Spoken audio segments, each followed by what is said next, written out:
दोस्तों आज इस वीडियो में हम बात करेंगे किस तरीके से राहुल गांधी और संजय भंडारी के बीच रिलेशन हो सकते हैं। संजय भंडारी जो है वो एक आर्म डीलर हैं। जैसा कि आप सभी जानते हैं, राफेल पे राहुल गांधी रोज़ाना एक नया सवाल खड़ा करते हैं और सबसे बड़ा जो मेन मुद्दा है वो है कि अनिल अंबानी को नरेंद्र मोदी ने पैसे खिला दिए। कभी बोलते हैं 1 लाख करोड़ खिला दिए, कभी बोलते हैं 1,30,000 करोड़ खिला दिए, कभी बोलते हैं 30,000 करोड़ खिला दिए। जैसा उनके मन में आता है वैसा ही नंबर बोल देते हैं, क्योंकि कोई सवाल जवाब करने वाला नहीं है। खैर, इस बात पे हम पूरी वीडियो बना चुके हैं कि राफेल में क्या हुआ, कैसे हुआ, और जो अंबानी के पास डील गई थी वो एक ऑफसेट डील है जो 800 करोड़ के करीब है। तो वो सारी बातें आप ऑलरेडी जानते हैं, क्योंकि उस पर इतनी ज़्यादा डिस्कस हम पहले भी कर चुके हैं अपने चैनल पे। लेकिन बात यह है कि राहुल गांधी ऐसा करते क्यों हैं। जैसा कि मैंने आपको पहले भी हिंट दिया था कि जो इस डील में दूसरी कंपनी इन्वॉल्व थी वो थी MMRCA, और उनका एक प्लेन जो फाइटर जेट इंडिया ख़रीदना चाहती थी वो था यूरोफाइटर। देखिए, मैं आपको बता दूं कि टोटल 6 कंपनीज ने बिड की थी इस डील के लिए। फाइनल 2 जो बचे एंड में वो बचे थे राफेल और यूरोफाइटर। लेकिन टेक्निकल स्पेसिफिकेशन को देखते हुए, टेक्निकल सुपीरियरिटी को देखते हुए राफेल को कंसिडर किया गया, सेलेक्ट किया गया और यूरोफाइटर को छोड़ दिया गया। लेकिन माना जा रहा है कि जो दूसरी डील थी जो MMRCA के साथ हो सकती थी उसमें कांग्रेस इन्वॉल्व थी। उसमें कांग्रेस को किक बैक मिल सकते थे, या मैं बोलूँ रिश्वत मिल सकती थी। कुछ रिपोर्ट्स ये भी कहती हैं कि जर्मनी बेस्ड जो ये कंपनी है, जर्मनी में जाके राहुल गांधी MMRCA ऑफिशियल्स के साथ मीटिंग भी कर चुके थे। तो शायद इसी वजह से रोज़ाना राहुल गांधी कोशिश करते हैं कि किसी तरीके से राफेल डील पे कुछ कलंक लगे, राफेल डील कैंसिल हो जाए, मोदी को बदनाम किया जा सके। उनके 2 काम हो जाएंगे, चुनाव जीतने में आसानी हो जाएगी और साथ ही साथ कुछ पैसों की कमाई भी हो जाएगी। खैर, पूरी डिटेल आज हम इस वीडियो में बताएंगे आपको कि किस तरीके से राहुल गांधी और संजय भंडारी एक दूसरे से रिलेट करते हैं। क्या सही में इसी वजह से राहुल गांधी बार बार कोशिश करते आ रहे हैं कि संजय भंडारी इस डील में आ जाए। मैं आपको बता दूं कि संजय भंडारी जो आर्म डीलर हैं, उन्होंने पूरी कोशिश की थी 2012 से लेकर 2015 तक कि ये जो डसोल्ट के थ्रू हमारी जो राफेल डील हो रही है इसमें उन्हें ऑफसेट मिल जाए। लेकिन ऐसा नहीं हुआ। डसोल्ट ने मना कर दिया था कि हम संजय भंडारी की कंपनी के साथ कोई ऑफसेट डील नहीं करेंगे। इसमें कांग्रेस भी उनकी हेल्प कर रही थी, और हेल्प करने का मतलब है कुछ ना कुछ फ़ायदा होता तभी कोई किसी की हेल्प करता है। खैर, आपको पूरी डिटेल बताऊंगा मैं कि कैसे, क्या, कब, कहाँ और कहाँ से स्टोरी शुरू हुई और कहाँ पे ख़त्म हुई। और इस पूरी वीडियो को देखने के बाद हमें बताइएगा कि क्या आपको भी ऐसा लगता है या नहीं लगता है। वीडियो थोड़ी सी बड़ी हो सकती है, बहुत सारे नाम आपके सामने आ सकते हैं, लेकिन हमारे साथ बने रहिए, वीडियो काफ़ी इंटरेस्टिंग होने वाली है। तो दोस्तों, जैसा कि आपको पता होगा 2017 में ED यानी कि जो कमीशन इसे इन्वेस्टिगेट कर रहा है इस पूरी डील को, इस पूरी डील में जो सबसे बड़ी जो होल्डिंग्स हैं वो हैं 2009 की एक जो पेट्रोलियम डील हुई थी और 2005 की एक डिफेंस डील थी।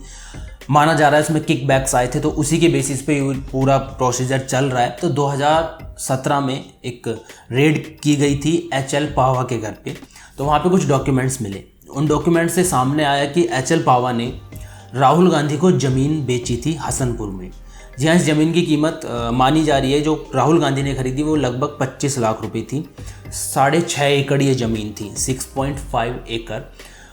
कुछ रिपोर्ट्स की माने तो हमें यह भी पता चलता है कि जो HL पावा है वो इसे ज़्यादा रेट पे बेचना चाहते थे, लेकिन राहुल गांधी ने इसे कम रेट पर ख़रीदा। इसके अलावा जो डॉक्यूमेंट सामने आए उससे ये पता चलता है कि इस डील में जो स्टैंप ड्यूटी है वो राहुल गांधी ने खुद पे की है, क्योंकि जो डील की जो पेमेंट थी वो चेक के थ्रू हुई है और जो स्टैंप ड्यूटी की पेमेंट थी वो कैश के थ्रू हुई है। और कैश जो है वो पावा ने नहीं दिया था, इसका मतलब कैश जो है वो राहुल गांधी ने पे किया है। अब दोस्तों, आप सोचेंगे कि बात तो किसकी चल रही थी, तो HL पावा कहाँ से आ गए बीच में। HL पावा एक बहुत बड़े मोहरा है इस पूरे गेम की।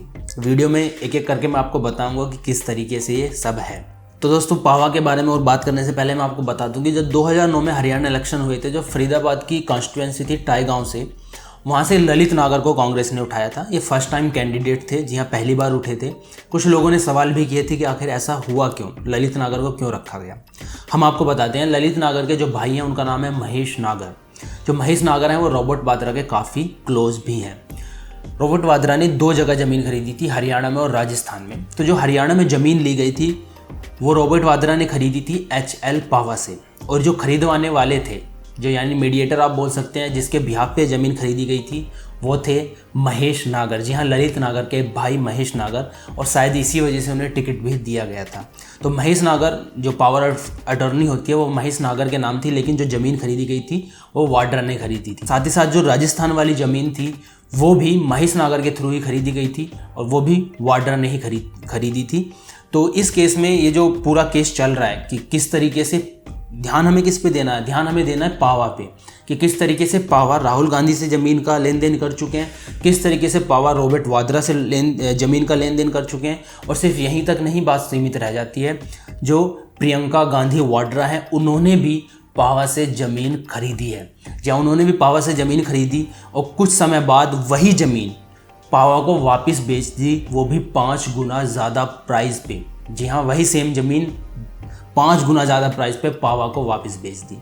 अब यहाँ पे सोचने वाली बात यह है कि जब ये ज़मीन वापस पावा को बेची गई तो इसकी जो पेमेंट आई वो 5 इंस्टॉलमेंट में आई, एक साथ पेमेंट नहीं की गई, क्योंकि उस टाइम पावा के पास पैसे नहीं थे। तो आप सोचिए, खुद ही सोचिए कि एक बिजनेसमैन जिसके पास पैसे नहीं है, जिसका नेगेटिव बैलेंस चल रहा है, वो ज़मीन क्यों खरीदेगा। और एक ऐसी ज़मीन जो उसने खुद बेची थी और वो खुद ही उसे वापस खरीद रहा है, वो भी 5 गुना ज़्यादा प्राइस पे। सोचने वाली बात है ना। सोचने वाली बात इसलिए है क्योंकि वो ज़मीन जब खरीदी गई तो पावा के पास पैसे आए थे लगभग 58 करोड़ रुपए, और ये पैसे दिए थे सीसी थम्पी ने। अब दोस्तों सवाल है कि ये नया नाम कहाँ से आ गया, सीसी थम्पी। शायद ये नाम आपने सुना होगा। ये वही थम्पी हैं जिससे ईडी जांच कर रहा है, पूछताछ कर रहा है। और रॉबर्ट वाड्रा से भी पूछताछ इसीलिए हुई थी कि उनके जो लिंक हैं वो सीसी थम्पी से हैं।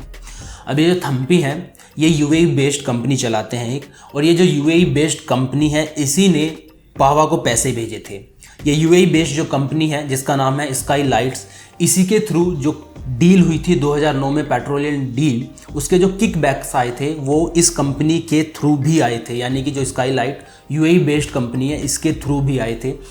और इसी कंपनी के थ्रू जो लंदन में बेनामी प्रॉपर्टी है वाड्रा की वो इन्वॉल्व है। यानी कि सीसी थम्पी वाड्रा से रिलेट करते हैं और सीसी थम्पी इस चीज़ में इन्वॉल्व है। इसके अलावा सीसी थम्पी पे ये भी एलिगेशन है कि जो बीकानेर राजस्थान में ज़मीन खरीदी गई थी उसमें कुछ गड़बड़ है, और उसके अलावा जो दिल्ली एनसीआर में ज़मीन खरीदी गई है वो एग्रीकल्चर बेस्ड ज़मीन है, वहाँ पे भी उस मामले में भी सीसी थम्पी से पूछताछ की जा रही है। तो जो सीसी थम्पी है वो बेसिकली किकबैक में इन्वॉल्व हैं, जो किकबैक हुई थी 2009 के पेट्रोलियम केस में। तो सीसी थम्पी और रॉबर्ट वाड्रा आपस में इन्वॉल्व हैं। रॉबर्ट वाड्रा और राहुल गांधी तो आप सभी जानते हो, प्रियंका गांधी वाड्रा भी इस सब में इन्वॉल्व हो गए हैं। लेकिन अब बात यह है कि भंडारी कहाँ से आया इन सब के बीच में। जो सीसी थम्पी है वो भंडारी का क्लोज फ्रेंड है, और सीसी थम्पी और भंडारी के बीच काफ़ी डील हो चुकी हैं। और जो लंदन वाला जो घर का केस है उसमें भंडारी भी इन्वॉल्व होता है, उसकी भी डिटेल मैं आपको बताऊँगा। तो फिलहाल सीसी थम्पी के बारे में मुझे लगता है आपको पता चल गया होगा। मैं आपको बता दूं कि जो यूएई बेस्ड कंपनी है सीसी थम्पी की, जिसका नाम है स्काई लाइट्स, उसकी जो इंडियन सब्सिडरी है स्काई लाइट, वो लिंक करती है रॉबर्ट वाड्रा से। तो इस तरीके से रॉबर्ट वाड्रा और सीसी थम्पी के बीच आपस में लिंक बने हुए हैं। तो अब बात कर लेते हैं कि किस तरीके से थम्पी और भंडारी एक दूसरे से रिलेट करते हैं। देखिए, एक यूके बेस्ड कंपनी है साइनटेक, जिसके मेजर शेयर होल्डर हैं भंडारी। वो साइनटेक कंपनी इन्वॉल्व है दोनों डील्स में। पहली डील जो 2009 में हुई थी पेट्रोलियम डील, दूसरी डील जो 2005 में हुई थी डिफेंस डील। तो इन दोनों डील्स में जो किकबैक आए थे वो इस कंपनी के थ्रू भी आए थे, यानी कि सिंटैक के थ्रू भी आए थे। तो ये सिंटैक कंपनी इन्वॉल्व है इनमें। जैसे ये डील कंप्लीट हुई 2009 में, उसके बाद रॉबर्ट वाड्रा ने कंपनी के थ्रू भंडारी के एक रिश्तेदार से कॉन्टैक्ट किया, और वो जो घर था लंदन वाला वो बेच दिया गया, वो खरीद लिया गया भंडारी के द्वारा, और उसमें रिनोवेशन शुरू करा दिया। और यहाँ पे देखने वाली बात यह है कि जो रिनोवेशन शुरू हुआ था इंग्लैंड वाले घर में, उसका पैसा भी भंडारी ने ही भरा था। तो दोस्तों, इस पूरी किकबैक मनी में लगभग $50 लाख साइनटेक के पास आए थे, यानी कि भंडारी के पास आए थे। अब उस घर का रिनोवेशन हो गया जो लंदन में खरीदा गया था बेनामी प्रॉपर्टी पर। रिनोवेशन के बाद वो घर बेच दिया गया सीसी थम्पी को, या मैं बोलूँ सीसी थम्पी की company that is sky light, उसको बेच दिया गया। अब यहाँ पे दोस्तों नोटिस करने वाली बात ये है कि ये जो कंपनी है स्काई लाइट, इसके ट्रांजैक्शन अगर देखे जाएँ तो 2009 से पहले कुछ नहीं थे। कंपनीज लाइक स्लीप मोड में चल रही थी, कोई ट्रांजैक्शन नहीं हो रहा था, पैसे नहीं आ रहे थे। लेकिन जैसे पेट्रोलियम डील खत्म हुई, इस कंपनी के अकाउंट में पैसा आना शुरू हो गया। इस कंपनी ने घर खरीदना शुरू कर दिया। इस कंपनी ने इंडिया में जो डील्स हो रही थी बिटवीन पावा एंड गांधी फैमिली उसमें इन्वॉल्व होना शुरू कर दिया, पावा को ट्रांसफ़र करना शुरू कर दिया। तो ये जो कंपनी लाइट में आई, यानी कंपनी फाइनेंशियली शुरू हुई, वो हुई उस डील के बाद, 2009 की डील के बाद। तो दोस्तों इस पूरी डील से हमें पता क्या चला? इस पूरी डील से हमें पता चला राहुल गांधी, रॉबर्ट वाड्रा और प्रियंका गांधी वाड्रा तीनों इन्वॉल्व हैं किसके साथ? एचएल पावा के साथ। इन्होंने लैंड की यानी ज़मीन की लेन देन किया है, खरीदा है और बेचा है। एचएल पावा को जो फाइनेंशियली सपोर्ट मिला वो मिला सीसी थम्पी से। सीसी थम्पी की जो कंपनी है उसको सपोर्ट मिलता है भंडारी से। अब जो सीसी थम्पी की कंपनी है वो पावा को भी सपोर्ट करती है, साथ ही साथ रॉबर्ट वाड्रा के साथ भी इन्वॉल्व है। उधर भंडारी जो इन्वॉल्व है बहुत सारी डील्स में, डिफेंस डील में, जो ये भी चाहता था कि उन्हें ऑफसेट डील मिल जाए, जो ये भी चाहता था कि राफेल की डील कैंसिल हो जाए, क्योंकि अगर एमएमआरसीओ को डील मिलती है तो उसे फ़ायदा होने वाला था और गांधी फैमिली को भी फ़ायदा होने वाला था। तो ये सारी की सारी चीज़ें, सारे के सारे इंसान एक दूसरे से अटैच हैं, सब एक दूसरे के, वो कहते हैं ना, चक्री में घुमा रखा कि सबको फंसा के रखो। तो दोस्तों मुझे लगता है इस वीडियो से आपको ये तो क्लियर हो गया है कि किस तरीके से राहुल गांधी डायरेक्टली या इनडायरेक्टली भंडारी के साथ इन्वॉल्व हैं, और संजय भंडारी से इन्वॉल्व होने से ये तो साफ हो गया है कि क्यों राहुल गांधी राफेल डील को कैंसिल कराना चाहते हैं, फिर क्यों राहुल गांधी राफेल डील पर बार बार सवाल उठाते हैं। तो दोस्तों उम्मीद करता हूँ इस वीडियो से ये तो क्लियर हो ही गया होगा। आपसे फिर मुलाकात होगी एक और नई वीडियो में। जय हिंद, जय भारत।